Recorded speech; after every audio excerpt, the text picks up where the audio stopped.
बुजुर्गों, नौजवानों, मैं पलोड़ा के सभी बुजुर्गों, नौजवानों, महिलाओं का धन्यवाद करता हूं कि आज इस ठंडी मौसम में मुझे लगता था कि कोई लोग नहीं आएंगे, लेकिन इतनी ज्यादा संख्या में अब महेश्वर जी को कुर्सियां कब पड़ रही हैं, उधर इधर से निकाल रहे कहीं से, इतनी संख्या में आप इस ठंड में आए। मैं अपने तरफ से, अपने तमाम सहयोगी की तरफ से आपका बहुत बहुत धन्यवाद करता हूं। अभी चिप जी ने और जुगल किशोर जी ने और अनीता जी ने बताया कि कुछ सालों से हम बहुत कठिन समय से निकल रहे हैं। वैसे तो 75 साल से जब से देश का बंटवारा हुआ, जिसका असर जम्मू कश्मीर में भी पड़ा, यहां भी बंटवारे के साथ साथ एक पाकिस्तान ऑक्युपाइड कश्मीर बना। बहुत सारे लोग उसको समझते हैं कि उसमें सारे कश्मीर के इलाके हैं, लेकिन उसमें आधा राजौरी डिस्ट्रिक्ट का इलाका भी है, आधा पुंछ का इलाका भी है, आधा इधर छम का इलाका भी जो उस साइड चला गया। और तब से निरंतर लगातार हमारे बॉर्डर पे झड़पें होती रहती हैं। 1947 की लड़ाई, 1961 की लड़ाई, 1971 की लड़ाई, 1999 की लड़ाई, ये तमाम लड़ाइयां चलती रही। हमारा बहुत नुकसान हुआ, उस तरफ वाले लोगों का भी नुकसान हुआ। लेकिन अभी भी जब भी दो देशों के बीच में तनाव होता है, गोला बारूद का इस्तेमाल होता है बॉर्डर पे, तो छम अखनूर वाले एरिया में, आरएसपुरा के एरिया में, कठवा के एरिया में, यहां कठवा के भी बहुत हमारे साथी सुभाष जी और बाकी साथी आए।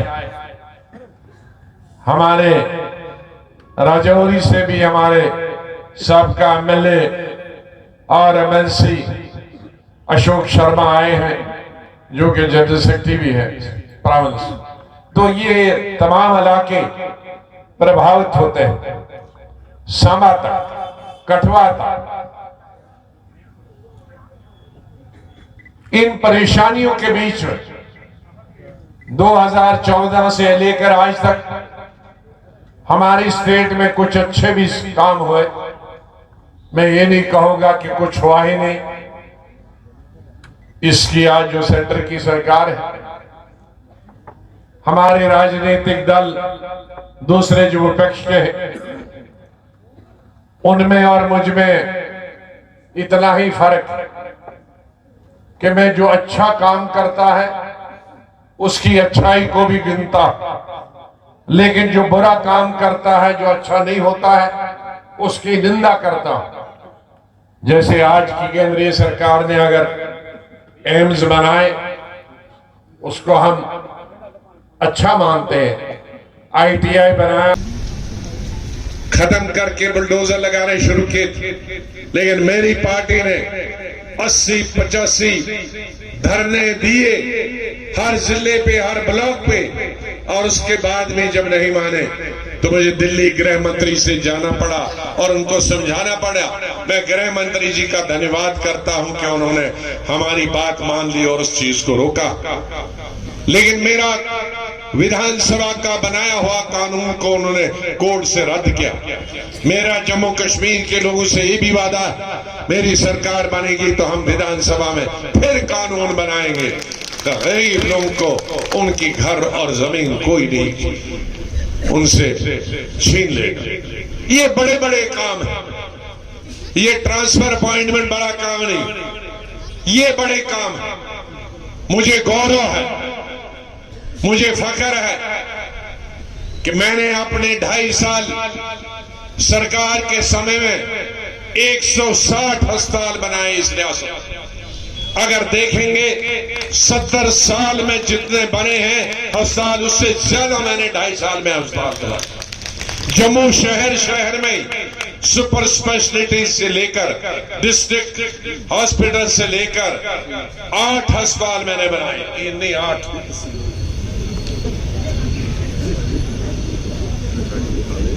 मेडिकल कॉलेज जब मैं स्वास्थ्य मंत्री था 5 मेडिकल कॉलेज दिए। पूरे 75 साल में हमारी स्टेट में 3 मेडिकल कॉलेज दिए। मैंने एक कदम के केंद्रीय मंत्री झटके 5 मेडिकल कॉलेज दिए। कठुआ मेडिकल कॉलेज दिया, राजौरी मेडिकल कॉलेज दिया, डोडा मेडिकल कॉलेज दिया। हमारे यहाँ 3 रीजन है, एक चनाब वैली जिसमें 4 डिस्ट्रिक्ट, पीर पंचाल 2 डिस्ट्रिक्ट है, राजौरी और ये सेंट्रल रीजन है। तो मैंने एक एक रीजन को एक एक मेडिकल कॉलेज दिया। कश्मीर में मैंने एक मेडिकल कॉलेज दिया। यहां 2006 के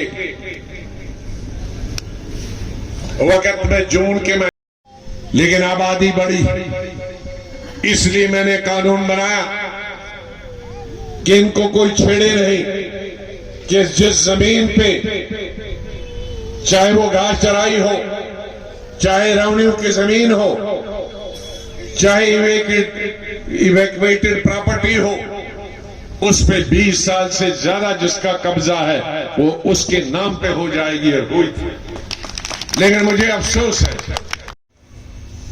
ये हमारा लुधियाना जालंधर वाले ये भी गांव वाले थे, और लाहौर शिक्षा तालीम का मरकज था, लाहौर हेल्थ अस्पतालों का मरकज था, और लाहौर जिले में मुसलमान हिंदू सिख ये 3 बराबर के थे और सबसे ज्यादा अमीर थे। तो यहां जम्मू और कश्मीर के पंडितों और यहां के हमारे हिंदू भाइयों ने महाराजा का कहा, तब तो एक ही देश था ना 1925 कि ये पंजाब के लाहौर के सब हिंदू मुसलमान और सिख आएंगे, जम्मू को खरीद लेंगे, कश्मीर को खरीद लेंगे, तो हमारे बच्चे, हमारे पोते, हमारे पड़पोते भीख मांगेंगे क्योंकि उनके पास जमीन नहीं होगी। ये लाहौर पढ़े लिखे लोगों का शहर है, यहां मुसलमान भी पढ़े लिखे, यहां हिंदू भी पढ़े लिखे, यहां सिख भी पढ़े लिखे, जो भी नौकरी है वो जम्मू कश्मीर की ये ले जाएंगे, तो हमारे बच्चे तो इनकी नौकरी करेंगे, बर्तन मांजेंगे, इसलिए कानून लाओ। तो इसलिए जिन लोगों की वो सोच थी 100 साल पहले, 125 तो अगले साल हो जाएगा, तो 100 साल पहले हमारे उन बुजुर्गों को, चाहे वो हिंदू थे या मुसलमान थे, उनकी आत्मा को शांति दे, उन्हें स्वर्ग में जगह दे, जन्नत में जगह दे, कि इतनी दूर दृष्टि उनकी समझ में थी कि आज की पीढ़ी के लिए और आने वाली पीढ़ियों के लिए 100 साल पहले उन्होंने सोचा। लेकिन मुझे अफसोस है कि आज की सरकार ने आज का नहीं सोचा, हमारे बुजुर्गों ने 100 साल पहले सोचा कि ये ये स्टेट, बॉर्डर स्टेट, आज एक तरफ से हमें लद्दाख की तरफ से चीन हमारे सर पे बैठा, इधर छमजोड़िया से लेकर कठुआ तक और इधर अखनूर से लेकर पुंछ तक, जहां का भी हम दौरा करके आए बॉर्डर स्टेट का 5 दिन का, वहां पीओके और पाकिस्तान की मदद से वहां बैठा इसलिए यहां कोई बड़ी फैक्ट्री नहीं लगती, यहां कोई बड़ा कारखाना नहीं लगता। जैसे कई राज्यों में रेल गाड़ियां बनाने की, पटरियां बनाने की फैक्ट्रियां लगती हैं, जिसमें 50-50 हजार लोग काम करते हैं। सीमेंट की फैक्ट्रियां लगती हैं जिसमें 10-10, 20-20 हजार काम करते हैं। यहां वो चीजें नहीं, यहां हमारे पास सिर्फ नौकरी है और जमीन है। अगर ये भी पूरे हिंदुस्तान के हमारे भाई बच्चे ले जाएं, खरीदें और नौकरी करें, यहां का हिंदू और मुसलमान सिर्फ कहां जाएगा। इसलिए मैं कहता, मैंने पार्लियामेंट के अंदर भी कहा था, ये सबसे गलती हुई। और आज मैंने कहा कि जम्मू कश्मीर में अगर केंद्रीय सरकार ने कुछ अच्छे काम किए जिसकी हम सराहना की, लेकिन ये 35A खत्म करके उन्होंने हमारे साथ सबसे बड़ा इंसाफ किया।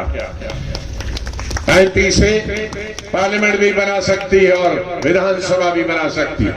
इसलिए मैंने वादा किया है, जम्मू कश्मीर के लोग मुझे मदद कीजिए, सरकार बनाएंगे तो मैं यहां विधानसभा में कानून बनाऊंगा, बाहर से कोई जमीन और नौकरी नहीं कर पाएगा। वो मेरा हिंदू भाई हो, उसके 2 दिन बाद देते हैं, उसके बाद भी 20 दिन के बाद इलेक्शन शुरू होता, तो उस 20 दिन में वो चुनाव चिन्ह हम आपको बताएंगे, हमारे वर्कर बताएंगे, हम टीवी पे भी देंगे, हम उसको प्रेस में भी देंगे, हम आपको व्हाट्सएप भी देंगे। मैं आप सबका समर्थन चाहूंगा और मैंने ये तय किया है कि जो जिंदगी बाकी बची है वो जम्मू कश्मीर के बहनों, बुजुर्गों, माओ, बहू, बेटियों के नाम होगी। बेकारी और बेरोजगारी सबसे बड़ा हमारा मसला है। उस बेकारी और बेरोजगारी को खत्म करने के लिए मुझे आप लोगों का सहयोग चाहिए, मदद चाहिए।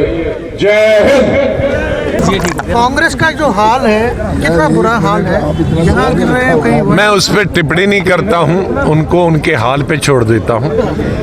लेकिन जब हमने छोड़ा था तो हम फाउंडेशन का एक ईंट थे। तो किसी भी बड़ी इमारत में अगर फाउंडेशन की एक ईंट निकलती है तो बिल्डिंग को गिरने में ज़्यादा टाइम नहीं निकलता। तो अब फाउंडेशन की जो ईंटें हैं वो आहिस्ता आहिस्ता एक एक निकल रही हैं, तो अब ऊपर वाला ही उस बिल्डिंग को बचाए। कमलनाथ के साथ रहे हैं, कमलनाथ बहुत पुराने हैं। कमलनाथ और हम 1977 से इकट्ठे हैं। संजय गांधी, इंदिरा गांधी के साथ हम दोनों इकट्ठे थे। मुझे वही अफसोस इसीलिए कह रहा हूँ ना कि फाउंडेशन जो रखते हैं बिल्डिंग की, उसके कुछ हिस्से हैं। रीजन क्या लगता है? लीडरशिप? अब वो सब जानते हैं रीजन, मुझसे क्यों पूछते? आपको लगता है कि कांग्रेस, मोदी साहब ने एक चीज को बताई, एक ही चीज को बार बार लॉन्च करे और वो 4 फुट से फिर नीचे आ जाए, तो ऐसा ही होगा ना। सर, आपको लगता है इन हालात में 400 प्लस का जो आंकड़ा है वो पार होगा? वो मैं नो कमेंट्स